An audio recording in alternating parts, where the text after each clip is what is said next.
नमस्कार दोस्तों, मैं डॉक्टर राधेश्याम प्रजापति। आज हम यहाँ पर थ्री डायमेंशनल ज्योमेट्रिक में जो आपके बीएससी फर्स्ट ईयर में सेकंड सेम में जो सिलेबस है वो हम यहाँ पर डिस्कस करेंगे और उसका एक टॉपिक है स्फीयर, उसके बारे में अध्ययन करेंगे। सबसे पहले मैं आपको थ्री डायमेंशनल ज्योमेट्री का थोड़ा सा इंट्रोडक्शन दे देता हूँ। थ्री डायमेंशनल ज्योमेट्री में हम यहाँ पर ये थ्री डायमेंशनल स्पेस लेते हैं। ये जो थ्री डायमेंशनल स्पेस हैं, इस थ्री डायमेंशनल स्पेस का इंट्रोडक्शन हमें सबसे पहले मैथमेटिशियन राने डिकार्टिस ने दिया था। और थ्री डायमेंशनल ज्योमेट्री में ये हमारा एक्स एक्सेज होता है, ये वाई एक्सेज होता है और ये जेड एक्सेज होता है। यहाँ पर कोई भी इस थ्री डायमेंशनल स्पेस में कोई भी जो पॉइंट होता है उसको पी एक्स वाई जेड से हम डिनोटेट कर देते हैं। ऐसे ले लेते हैं एक्स जीरो, वाई जीरो और जेड जीरो। और यहाँ पर ये एक्स एक्सेज है, इसको ये ओ पॉइंट होता है तो इसको ओ एक्स, ये एक्स एक्सेज कहलाता है, तो हम बोलते हैं एक्स एक्सेज। थोड़ा सा इंट्रोडक्शन दे देते हैं फिर हम इस पेयर में आ जाते हैं। ये आपका होता है वाई एक्सेज एंड ये आपका होता है जेड एक्सेज। यहाँ पर जो है ओ एक्स एक लाइन है, देखा जाए तो ये ओ एक्स आपकी क्या है, एक लाइन है। और ऐसे ही आपका ओ वाई भी एक लाइन है और ये ओ जेड भी आपकी एक लाइन है। अब यहाँ पर जो है इस थ्री डायमेंशनल स्पेस में आपके पास दो प्लेन भी होते हैं। प्लेन का मतलब होता है, जैसे इस पूरे को हम बोलेंगे, इसको बोलेंगे एक्स वाई प्लेन, और ये वाला जो प्लेन हमारा बनेगा ये आपका बनेगा वाई जेड प्लेन। ये आपका प्लेन है एक तरह से, और ये हमारा है जेड एक्स प्लेन। अब यहाँ पर जो है एक्स एक्सेज अपने आप में एक लाइन है, वाई एक्सेज अपने आप में एक लाइन है, जेड एक्सेज अपने आप में एक लाइन है। तो अब यहाँ पर x axis y axis z axis की इक्वेशन यदि हम देखें, और हम ये जानते हैं कि कोई भी 3D में एक इक्वेशन तभी बन सकती है जब दो प्लेन जो है वो आपस में इंटरसेक्ट करे। तो यहाँ पर इक्वेशन ऑफ एक्स एक्सेज की यदि हम बात करें, एक्स एक्सेज की यदि हम बात करें तो ये होती है y is equal to zero and z is equal to zero, क्योंकि यहाँ पर जो एक्स वाई प्लेन होता है इसकी equation z is equal to zero होती है और z is equal to zero होती है।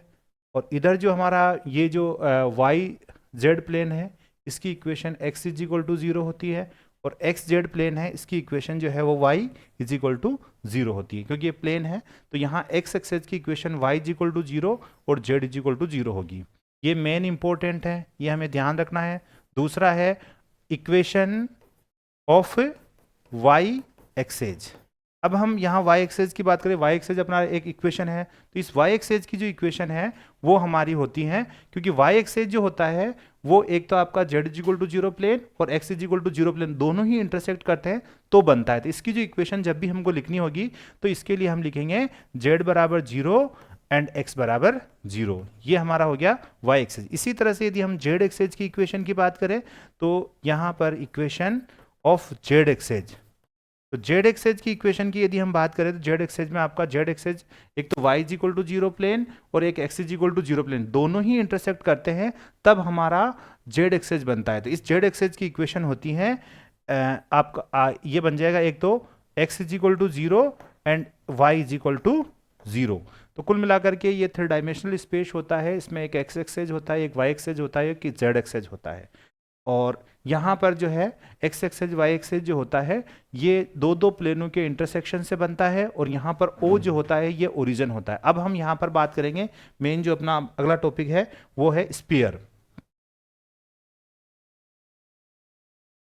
जैसा कि आप जानते हो स्पेयर हमारे वास्तविक जीवन में बहुत काम आता है। जैसे कि बहुत सारे जो शेप होते हैं वो स्पेरिकल शेप ही होते हैं, और उन स्पेरिकल शेप की त्रिज्याएं का हेल्प से हम बहुत सारी कैलकुलेशन करते हैं और वास्तविक जीवन की समस्याओं को हल करते हैं। तो स्पेयर जो होता है इसका हम एक मैथमेटिकल इक्वेशन बना करके और भी इससे संबंधित जो कुछ प्रॉब्लम्स हैं वो हम सोल्व करेंगे। अब सबसे पहले आता है कि स्पेयर की डेफिनेशन क्या है। स्पेयर की जो डेफिनेशन ये होती है, इसको हिंदी में गोला बोलते हैं, गोला, हिंदी में हम इसको बोलेंगे गोला। तो सबसे पहले इसकी आती है परिभाषा क्या है। स्पेयर की परिभाषा होती है, परिभाषा में यह होता है कि गोला एक ऐसे बिंदु का बिंदुपथ है जिसकी एक स्थिर बिंदु से, गोला एक ऐसे बिंदु का बिंदुपथ है कि जिसकी एक स्थिर बिंदु से इस स्पेस में, मतलब गोला एक ऐसे बिंदु का बिंदुपथ है जिसकी एक स्थिर बिंदु से स्पेस में दूरी जो है वो हमेशा स्थिर रहती है। तो हम इंग्लिश में मैं लिख देता हूं कि sphere is a locus of the point in A space, in A space मतलब आकाश में या स्पेस में स्फीयर एक ऐसे बिंदु का बिंदुपथ है। Sphere is a locus of the point in A space which has fixed distance from fix point. Fix point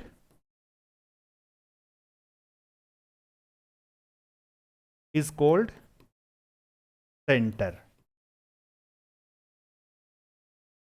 को ए बी सी से डिनोटेट कर सकते हैं। Fixed distance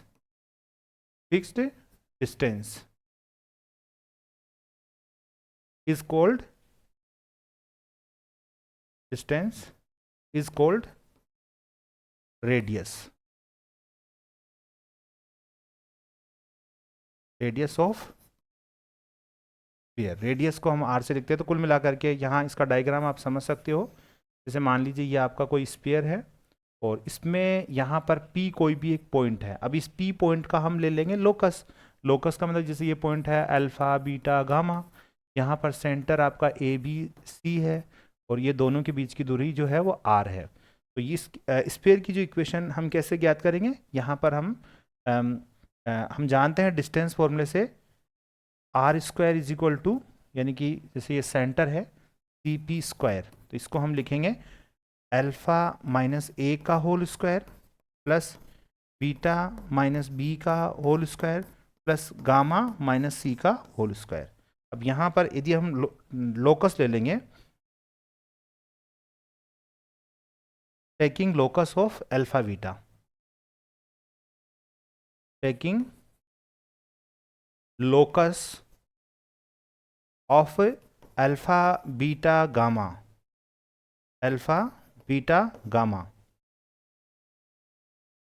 then x minus alpha का होल स्क्वायर, ए का whole square plus y minus b का whole square plus z minus c का whole square. कुल मिलाकर के हम ये कह सकते हैं कि गोला हमारे एक 3 डायमेंशनल ज्योमेट्री का एक ऐसा सरफेस है जिसकी एक स्थिर बिंदु से दूरी जो होती है वो हमेशा अचर रहती है स्पेस के अंदर।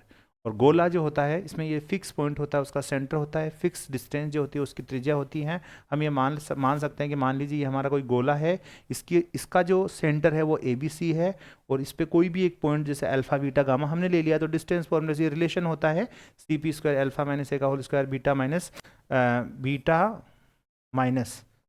बी का होल स्क्वायर और गामा माइनस सी का whole square. Alpha beta gamma का लोकस ले लेते हैं। लोकस का मतलब ये होता है कि कोई भी पॉइंट होता है तो जैसे ही उस पॉइंट का लोकस लेंगे तो उन पॉइंट्स की जगह पे हम एक्स वाई जेड रख देते हैं, तो वो हो गया लोकस। लोकस से रिलेशन ये है कि अभी जैसे ये अल्फा बीटा गामा में ए बी सी में एक लाइन है, तो ऐसे रिलेशन को शो करने वाले स्पेस के जितने भी पॉइंट होते हैं उन पॉइंट को हम क्या उन सभी पॉइंट्स का जो एक शेप बनेगा वो हमारा क्या हो जाता है, लोकस ऑफ द पॉइंट हो जाता है। तो ये है स्फीयर की इक्वेशन जब हमें स्फीयर की त्रिज्या r जो है वो दी हुई हो। आगे हमारे पास आता है कि ये इसका एक रूप हुआ गोले का कि जब गोले की त्रिज्या और सेंटर के निर्देशांक हमें दिए हुए हो। तो कुल मिलाकर के आप मान सकते हो कि equation of sphere when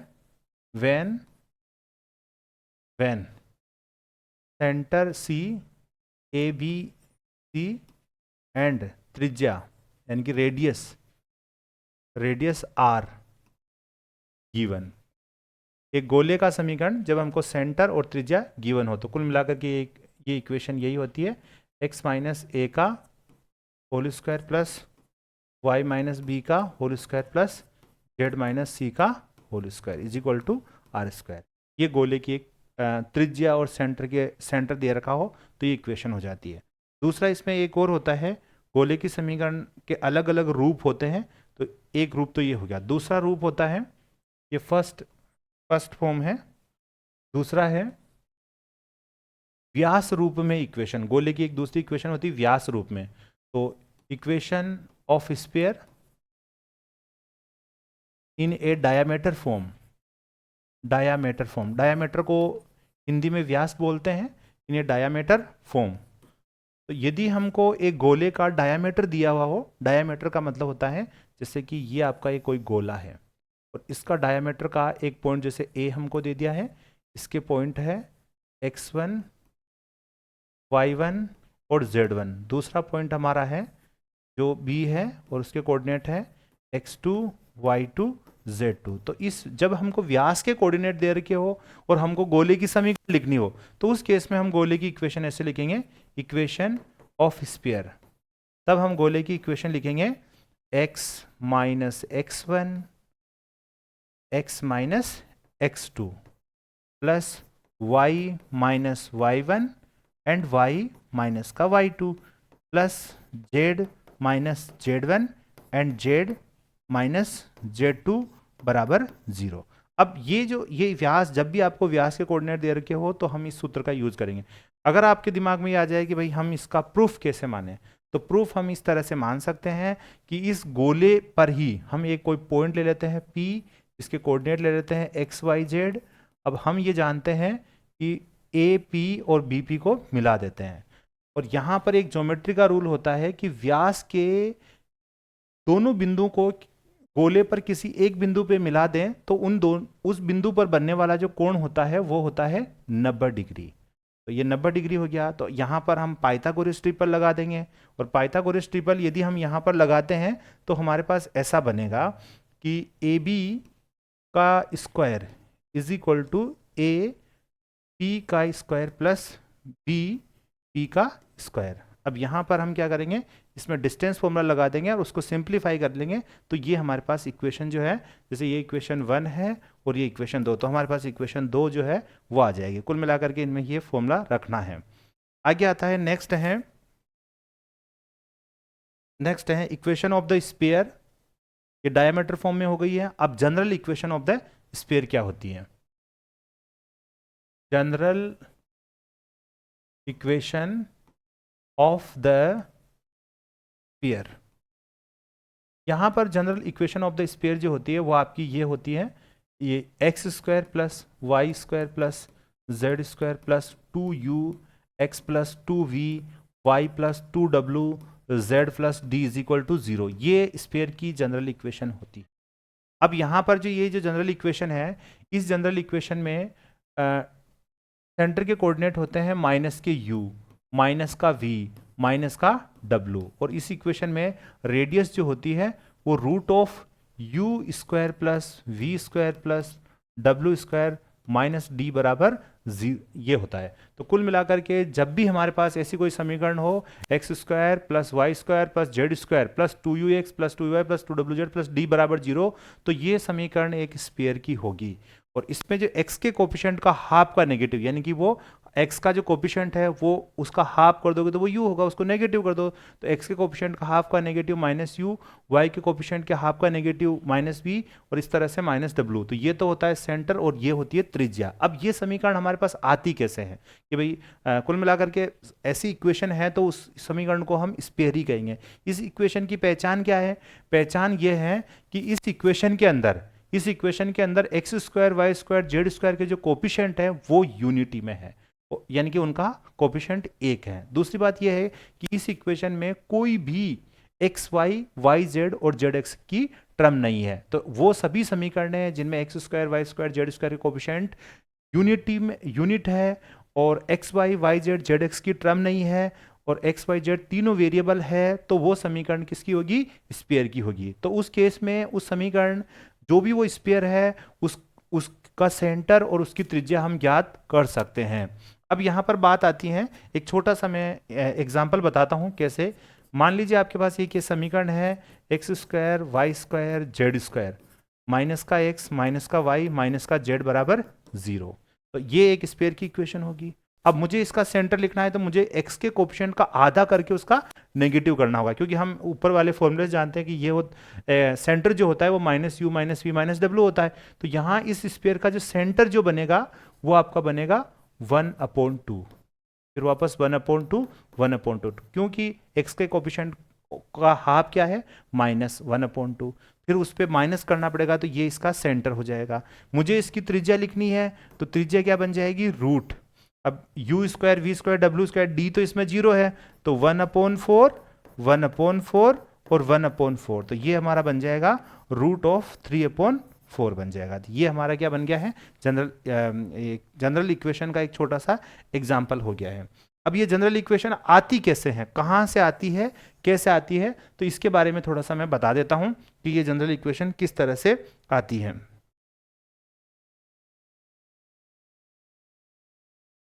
general equation को हम जनरल इक्वेशन जब हम लाएंगे तो जनरल इक्वेशन को लाने के लिए आपको क्या करना पड़ेगा कि जो सेंट्रल फॉर्म वाली इक्वेशन होती है, जब स्फीयर का सेंटर आपको दे रखा है, ये इक्वेशन है x माइनस ए का whole square y minus b का whole square plus z minus c का whole square is equal to r square. इसी समीकरण से हमें स्फीयर की ये जनरल इक्वेशन मिलती है। तो इस जनरल इक्वेशन को कैसे लाते हैं, इससे यहाँ पर इस इक्वेशन को आप लेओगे, जैसे मान लीजिए इस इक्वेशन को मैं लेता हूँ तो इसको सोल्व करूँगा तो x square plus y square plus z square -2ax minus 2by minus 2cz plus a square b square c square is equal to r square, ये होता है।